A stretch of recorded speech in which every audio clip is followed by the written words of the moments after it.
We're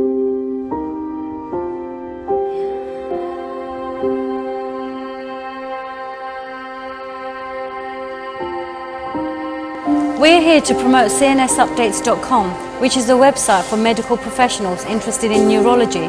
Our latest masterclasses focuses on narcolepsy and restless leg syndrome. The courses are being presented as a virtual masterclass featuring leading specialists from around the world.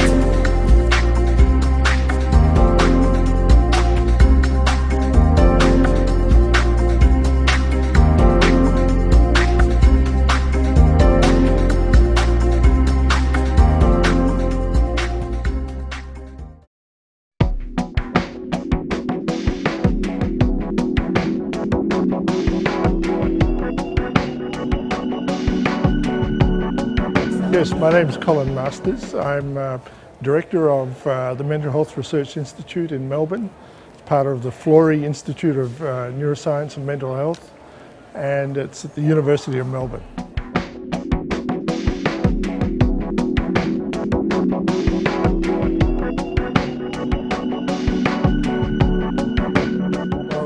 We work on the cause of Alzheimer's disease, which is the progressive accumulation of A-beta amyloid in the brain, and we've been working on this for more than 30 years.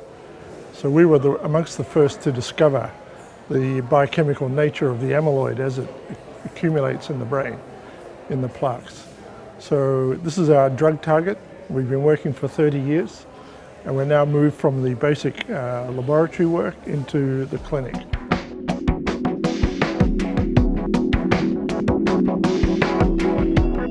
We've always been interested in the nature of neurodegenerative diseases. We want to understand the causes, and we want to develop therapies. So you have to understand the natural history of the disease, you have to be able to diagnose it at a very early stage, and then you have to develop drugs to intervene.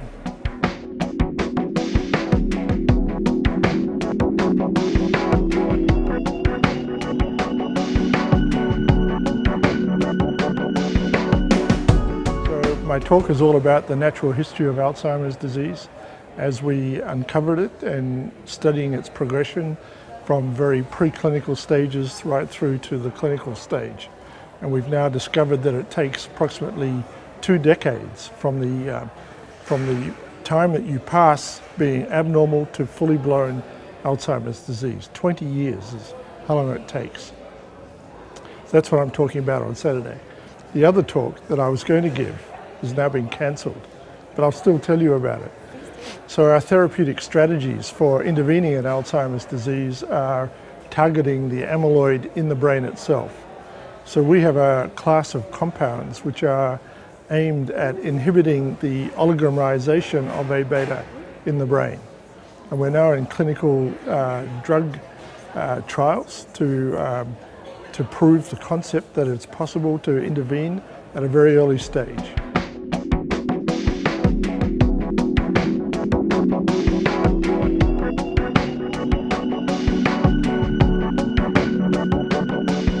There are many different companies working in this area, and each of them has a different class of compound to inhibit the production of A-beta.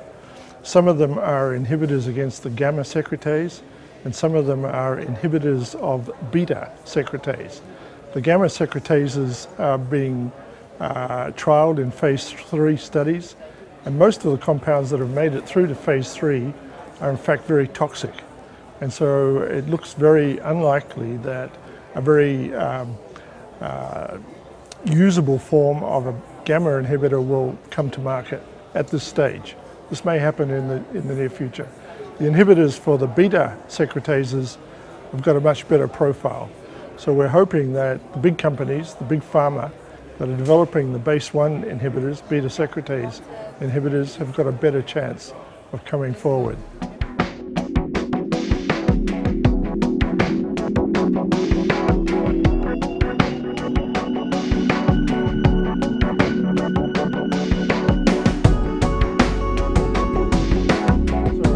The question is wrong because only one of the 2 studies failed. The one study that failed was the bapineuzumab, which is sponsored by J&J and and other affiliates. And it failed because the antibody, bapineuzumab, was toxic. It caused major upsets in the brain. The second trial, which was the study conducted by Lilly, succeeded. So they had a positive result where they showed a 30 to 35% slowing of the cognition in mild cases of Alzheimer's disease. And so I would say that this success has been very encouraging to the field, because what it means is that some antibodies are likely to have a beneficial effect. And their study only went for 18 months, and they were seeing the most beneficial effects towards the end of that study. And so I believe that if they'd continued for 2 years or maybe even 3 years, the amount of benefit would have increased. So they are now going to go back and do another phase 3 study for hopefully at a very early stage of Alzheimer's disease.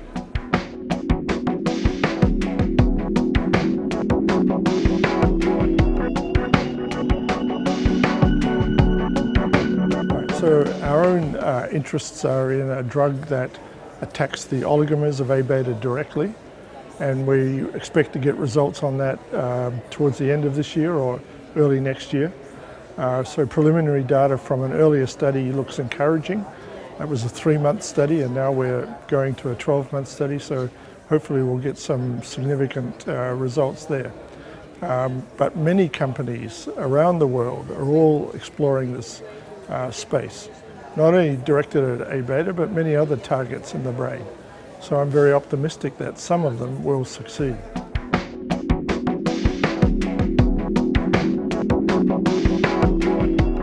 Well, we've met many old friends that we know from over the years, and it's always good to catch up with the latest gossip and also the latest scientific advances in the field. And so as we move through the Congress and the conference, much scientific data is being generated and being exposed, and a lot of debate and a lot of excitement.